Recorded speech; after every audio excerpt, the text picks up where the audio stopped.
Hello guys, आज की video में हम डिस्कस करेंगे फंक्शनल एनाटॉमी ऑफ पैंक्रिया, साथ में pancreatic juice, composition, function of pancreatic juice, regulation of pancreatic juice and साथ में डिसऑर्डर्स ऑफ पैंक्रिया। तो स्टार्ट कर रहे हैं फंक्शनल एनाटॉमी से। हमारा जो पैंक्रिया है वो ड्यूअल ऑर्गन है, मतलब ये दो फंक्शंस करता है। एक फंक्शन है उसका एंडोक्राइन फंक्शन। एंडोक्राइन फंक्शन में वो हमारा हार्मोन सिक्रीट कर रहा है, इंसुलिन, ग्लूकागॉन। और दूसरा है एक्सोक्राइन फंक्शन। एक्सोक्राइन फंक्शन में वो सिक्रीट कर रहा है पैंक्रियाटिक जूस, जिसका इंपॉर्टेंट रोल है हमारे डाइजेशन के लिए। तो ये हमारा पैंक्रिया है, यहाँ पे डिओडिनम के जो सी है इसके अंदर पैंक्रिया है। ठीक है, यहाँ पे हम डिस्कस करेंगे exocrine pancreas, because endocrine pancreas हम एंडोक्राइन सिस्टम के साथ डिस्कस करेंगे। ठीक है, तो एक्सोक्राइन पैंक्रिया का स्ट्रक्चर कैसा होता है? तो एक है उसके अंदर एसिनी, या जिसे कहते हैं एल्वियोलाई, ये वाला पूरा। ठीक है, और ये जो एसिनी है उसमें single layer of acinar cells होते हैं, ये वाले। और उसके अंदर ल्यूमेन सेंट्रली होती है, ये हमारी सलाइवरी ग्लैंड के जैसा ही है। और यहाँ पे है वो डक्ट है। ठीक है, तो ये जो एसिनर सेल्स होते हैं ना, यहाँ पे बाकी सब सेल के जैसे ही है, पर ये सिक्रीटरी है, तो इसके अंदर सिक्रीटरी ग्रेन्यूल्स, ज़ाइमोजन ग्रेन्यूल्स होंगे। और ये ग्रेन्यूल्स के अंदर हमारे डाइजेशन के जो एंजाइम्स है वो सिक्रीट होकर के यहाँ पे स्टोर है। ठीक है, और जब ये सिक्रीटरी वेसिकल बर्स्ट होते हैं तो ये जो एंजाइम्स होते हैं ना वो हमारी डक्ट में रिलीज होते हैं। ठीक है, यहाँ पे तो ये जो डक्ट्स है ना नेबरिंग एल्वियोलाई की, ये सब यूनाइट होकर के हमारी बना रही है इंट्रालोब्यूलर डक्ट। और ये इंट्रालोब्यूलर डक्ट है वो सब यूनाइट होकर के बना रही है हमारी मेन पैंक्रियाटिक डक्ट, जिसका नाम है वीरसंस डक्ट, ये वाली जो मेन है वो। ठीक है, और ये वीरसंस डक्ट, दूसरी एक डक्ट हमारी आती है कॉमन बाइल डक्ट, इसके साथ मिलके ओपन होती है हमारे सेकेंड पार्ट ऑफ डिओडिनम में। ठीक है, वहाँ पे एक थोड़ा डायलेटेड ओपनिंग है जिसे कहते हैं एम्पुला ऑफ वाटर। हमारी डक्ट है वीरसंस डक्ट, और ये है हमारी कॉमन बाइल डक्ट। यहाँ पे डक्ट ऑफ सेंटोरिनी भी होती है, जो माइनर पैंक्रियाटिक डक्ट है वो भी ओपन होती है। ठीक है, नेक्स्ट आ रहा है nerve supply of pancreas. Pancreas को सिंपैथेटिक एंड पैरासिम्पैथेटिक दोनों नर्व सप्लाई करिए। सिंपैथेटिक में हमारी स्प्लैंक्निक नर्व आएगी और पैरासिम्पैथेटिक में वेगस नर्व। अभी पैंक्रियाटिक जूस की प्रॉपर्टीज़। जो हमारा पैंक्रियाटिक जूस है डेली उसका सिक्रीशन है अबाउट 500 to 800 ml, और उसका रिएक्शन है हाईली अल्कलाइन, जिसकी pH है 8 to 8.3, स्पेसिफिक ग्रेविटी 1.010 to 1.018। ये अल्कलिनिटी इंपॉर्टेंट है क्योंकि जो हमारे एसिडिक काइम है उसको न्यूट्रलाइज करने के लिए ये अल्कलाइन सिक्रीशन चाहिए।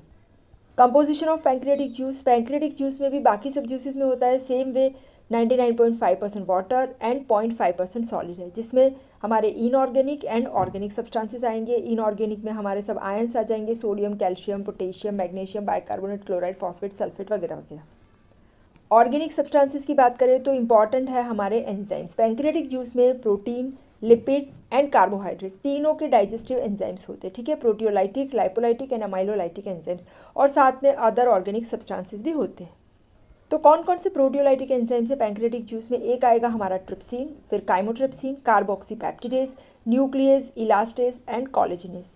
लिपिड के डाइजेशन के लिए लाइपोलाइटिक एंजाइम्स में pancreatic lipase, cholesterol hydrolase, phospholipase A and phospholipase B, colipase and bile salt activated lipase.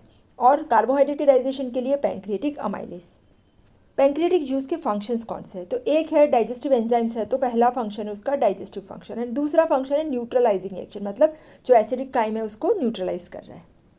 तो डाइजेस्टिव फंक्शन में जैसे हमने बताया प्रोटीन डाइजेशन के एंजाइम्स है trypsin, chymotrypsin, carboxypeptidase, nucleus, elastase and collagenase. तो ट्रिप्सिन से स्टार्ट करें। स्ट्रक्चर में ट्रिप्सिन पॉलीपेप्टाइड है और उसका मॉलिक्यूलर वेट है 25,000, जिसके अंदर 229 अमाइनो एसिड्स होते हैं, और वो सिक्रीट हो रहा है हमारा इनएक्टिव ट्रिप्सिनोजन फॉर्म में, और ये एक्टिवेटेड होगा हमारे एंटेरोकाइनेज से, एंट्रोकाइनेज या एंट्रोपेप्टिडेज जो एंजाइम है हमारे इंटेस्टाइन में। और साथ साथ में ट्रिप्सिन की ऑटो कैटालाइटिक एक्शन भी होती है, मतलब ट्रिप्सिन इटसेल्फ खुद को ही एक्टिवेट करेगा। सपोज थोड़ा ट्रिप्सिन एक्टिवेट हो गया है तो वो बाकी जो इनएक्टिव ट्रिप्सिनोजन है उसे भी एक्टिवेट करेगा। लेकिन ये ट्रिप्सिन का एक्टिवेशन जब वो इंटेस्टाइन में जाए उसके बाद ही होता है। ठीक है, तो पैंक्रिया में वो इनएक्टिव रहता है, तो इसके लिए दूसरा एंजाइम है जिसका नाम है ट्रिप्सिन इनहिबिटर। तो अगर वो पैंक्रिया में एक्टिवेट हो गया तो वो पूरे पैंक्रिया को डाइजेस्ट कर सकता है, इसीलिए पैंक्रिया में वो इनएक्टिव रहेगा, और इसके लिए जो एंजाइम है उसका नाम है ट्रिप्सिन इनहिबिटर। अभी ट्रिप्सिन के एक्शन, ट्रिप्सिन क्या कर रहा है, एक तो वो कर रहा है डाइजेशन ऑफ प्रोटीन्स, वो बहुत ही पावरफुल प्रोटियोलाइटिक एंजाइम है, इसे कहते हैं एंडोपेप्टिडेज। एंडोपेप्टिडेज मतलब ये पूरी अगर प्रोटीन की चेन है अमाइनो एसिड की, ठीक है, तो एंडो मतलब बीच में से, अंदर से वो कट करेगा, इंटीरियर बॉन्ड्स को कट करेगा, ठीक है। तो जो बड़ी वाली चेन है ना उसमें से छोटी छोटी चेन बना देगा, मतलब कि प्रोटीन में से बनाएगा प्रोटियोज एंड पॉलीपेप्टाइड्स, ठीक है। तो पहला फंक्शन हो गया डाइजेशन ऑफ प्रोटीन। दूसरा है वो कर्डलिंग ऑफ मिल्क करता है, मतलब जो मिल्क का केजिनोजन है उसको केजिन में कन्वर्ट करेगा। और तीसरा फंक्शन है वो ब्लड क्लॉटिंग को भी एसिलरेट कर रहा है।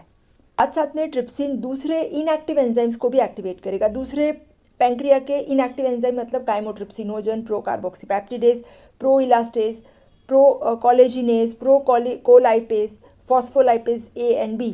साथ साथ में ट्रिप्सिन दूसरे ट्रिप्सिनोजन को भी एक्टिवेट करेगा, जिसे कहते हैं auto catalytic action.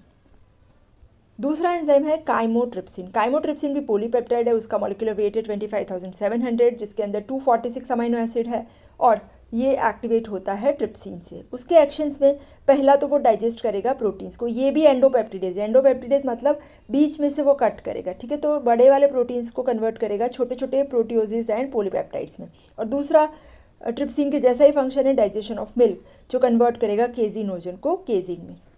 Third proteolytic enzyme है कार्बोक्सीपेप्टिडेज, जिसमें आएगा carboxypeptidase A and carboxypeptidase B.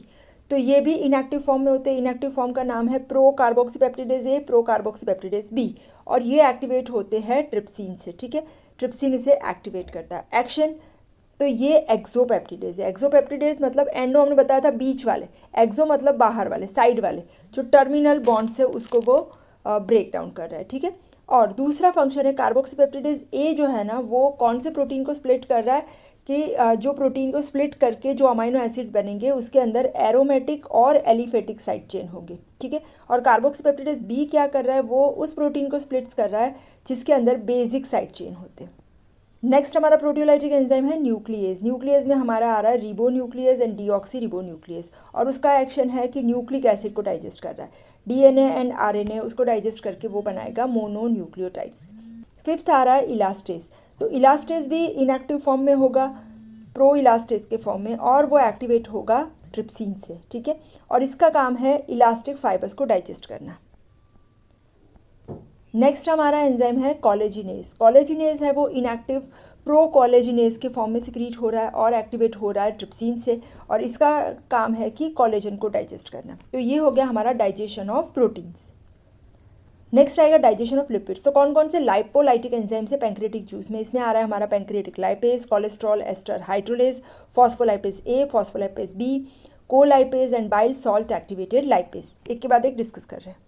तो फर्स्ट है हमारा पैंक्रियाटिक लाइपेज। ये हमारा पावरफुल लाइपोलाइटिक एंजाइम है। इसका काम क्या है, ये ट्राइग्लिसराइड को कन्वर्ट करेगा मोनोग्लिसराइड एंड फैटी एसिड में, और इसकी एक्टिविटी हमारा जो बाइल है वो लीवर से सिक्रीट हो रहा है वो एसिलरेट करेगा। इसके लिए जो ऑप्टिमम पीएच चाहिए वो है हमारी 7 to 9, और इसके साथ दूसरे फैक्टर्स भी चाहिए फैट के डाइजेशन के लिए। एक तो हमने बता दिया बाइल सॉल्ट्स चाहिए, क्योंकि पहले इमल्सिफिकेशन ऑफ फैट होगा, और दूसरा चाहिए कोलाइपेज जो हमारा को एंजाइम है, ठीक है।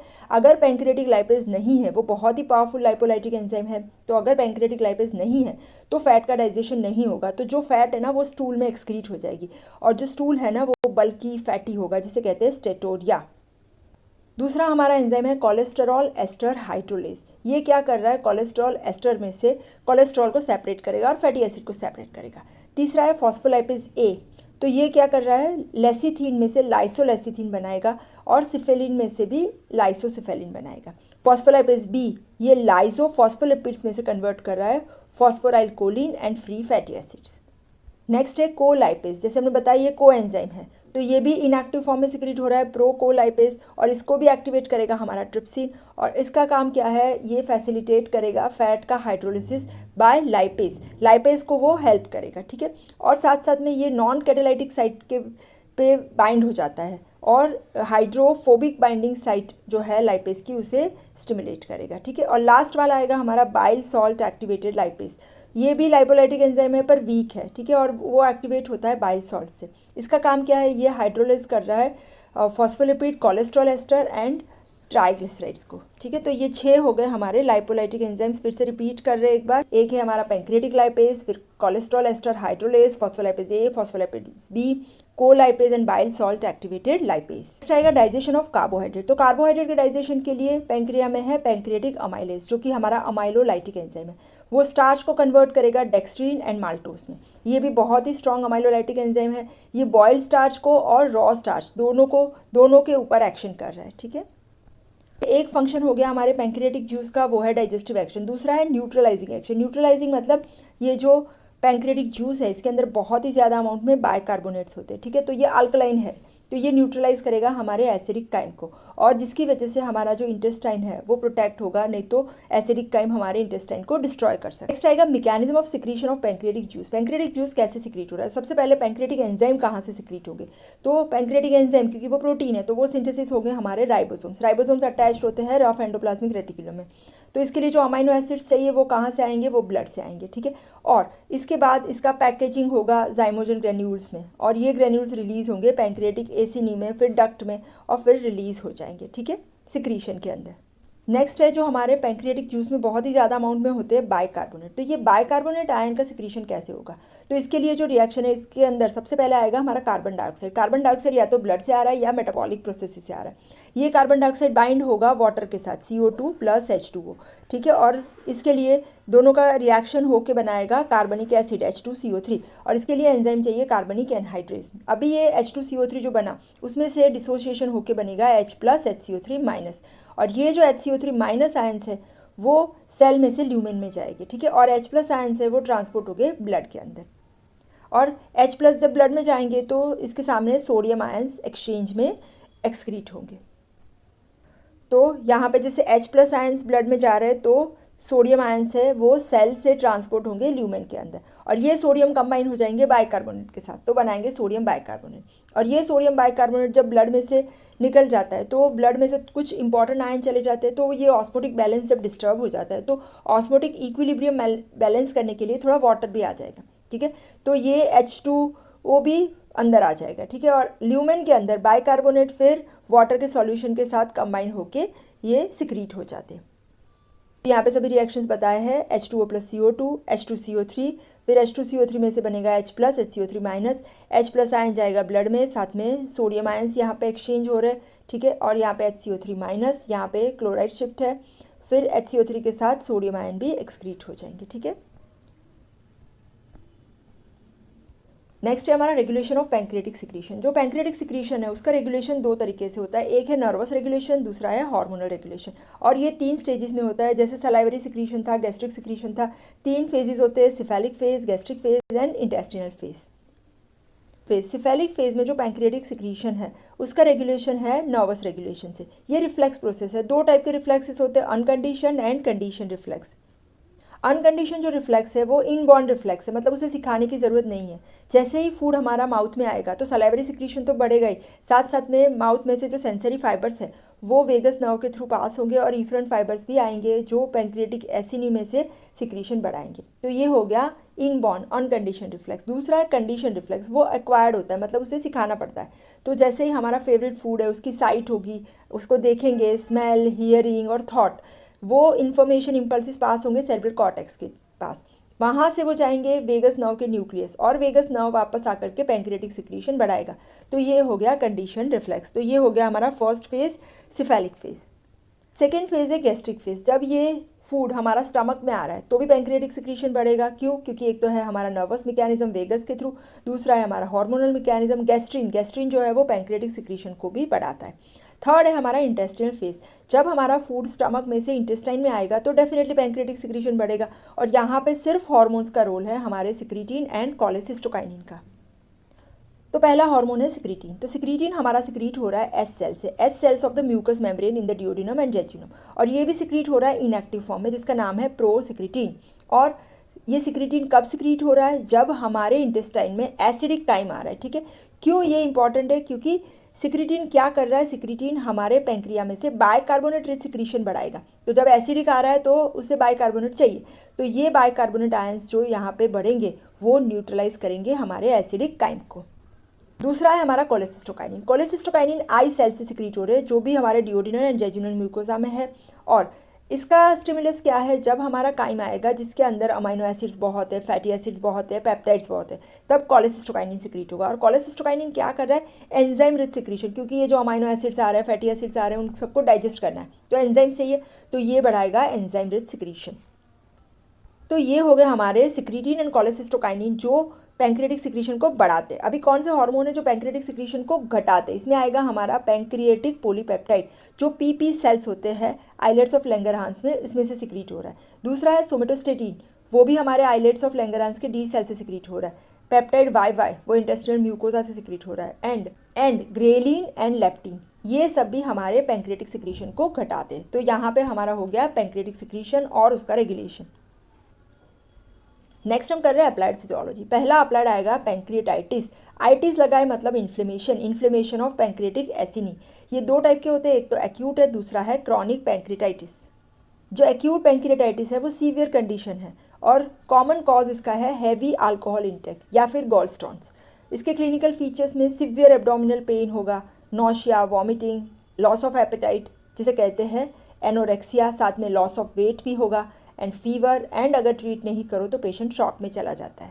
नेक्स्ट है क्रॉनिक पैंक्रियाटाइटिस। यहाँ पे पैंक्रिया का क्रॉनिक इन्फ्लेमेशन है। उसके कॉजेज में लॉन्ग टर्म अगर बहुत ज़्यादा अल्कोहल कंज्यूम किया तो, या फिर क्रॉनिकली जो एम्पूल ऑफ वाटर है इसका ऑब्स्ट्रक्शन हो गया गॉलस्टोन के थ्रू, या फिर हेरिडिटरी, या फिर कंजेनाइटल कोई एबनॉर्मलिटी है पैंक्रियाटिक डक्ट में, तो जो सिक्रीशन है वो रिलीज़ नहीं हो रहा है, या फिर सिस्टिक फाइब्रोसिस। ये जो डिसऑर्डर है इसके अंदर lungs, pancreas, biliary system, immune system, ये सबको अफेक्ट होता है। Malnutrition is also one of the cause for chronic pancreatitis. और इडियोपैथिक मतलब उसका कोई कारण पता नहीं है। क्लिनिकल फीचर्स कौन से हैं? सबसे पहला तो पैंक्रिया का डिस्ट्रक्शन हो जाएगा। क्यों डिस्ट्रक्शन होगा? क्योंकि यहाँ पे जब यहाँ ऑब्स्ट्रक्शन हुआ है मतलब पैंक्रिया के जो एंजाइम्स है वो रिलीज़ नहीं हो रहे, तो बहुत ज़्यादा अमाउंट में ट्रिप्सिनोजन है अंदर, बाकी सब एंजाइम्स भी है कलेक्टेड होके, ठीक है। और ये ट्रिप्सिनोजन, ऑल्दो इसके अंदर ट्रिप्सिन इनहिबिटर भी है जो ट्रिप्सिनोजन को एक्टिवेट नहीं होने देगा, पर इतना सारा ट्रिप्सिनोजन है कि उसमें से थोड़ा सा तो एक्टिवेट हो ही जाएगा, तो ट्रिप्सिन बन गया। और ये ट्रिप्सिन क्या करेगा, बाकी सब एंजाइम्स को भी एक्टिवेट करेगा, और ये जो प्रोटियोलाइटिक एंजाइम्स होते हैं वो पूरे पैंक्रिया को डिस्ट्रॉय कर देंगे, ठीक है। तो ये पहला क्लिनिकल फीचर है, इसी की वजह से ये सीवियर कंडीशन है, ठीक है। दूसरा कि एब्सेंस ऑफ पैंक्रियाटिक एंजाइम, अगर पैंक्रियाटिक एंजाइम नहीं है तो फैट का डाइजेशन नहीं होगा, तो फैट स्टूल में लॉस हो जाएगी जिसे कहते हैं स्टेटोरिया। तीसरा एब्डोमिनल पेन होगा, ठीक है, ये डिस्ट्रक्शन वगैरह की वजह से। फिर फीवर, नोशिया, वॉमिटिंग, एब्डोमेन भी टेंडर होगा, टेंडर मतलब जब टच करते तो पेन होता है, swollen abdomen, and weight loss. तो ये सब है clinical features. Next clinical condition है स्टेटोरिया। स्टेटोरिया मतलब formation of bulky, foul smelling, frothy, clay coloured stool. क्यों ऐसा होता है? क्योंकि बहुत ज़्यादा अमाउंट में अनडाइजेस्टेड फैट स्टूल में एक्सक्रीट हो जाती है। इसका कारण क्या है? एक तो पैंक्रियाटिक लाइपेज नहीं है तो डाइजेशन ऑफ फैट नहीं होगा। दूसरा, अगर लीवर डिजीज़ है और बाइल नहीं है तो भी फैट का डाइजेशन नहीं होगा। तीसरा, सीलियाक डिजीज़ है जिसके अंदर इंटेस्टिनल विलाई की एट्रॉफी होती है, जिसकी वजह से भी माल एब्सॉर्प्शन होता है और स्टेटोरिया होता है। और सिस्टिक फाइब्रोसिस में भी पैंक्रिया, लीवर, इन सब का डिसऑर्डर होने की वजह से भी स्टेटोरिया होता है। तो ये हो गया हमारे पैंक्रिया और disorders of pancreas. Thank you so much.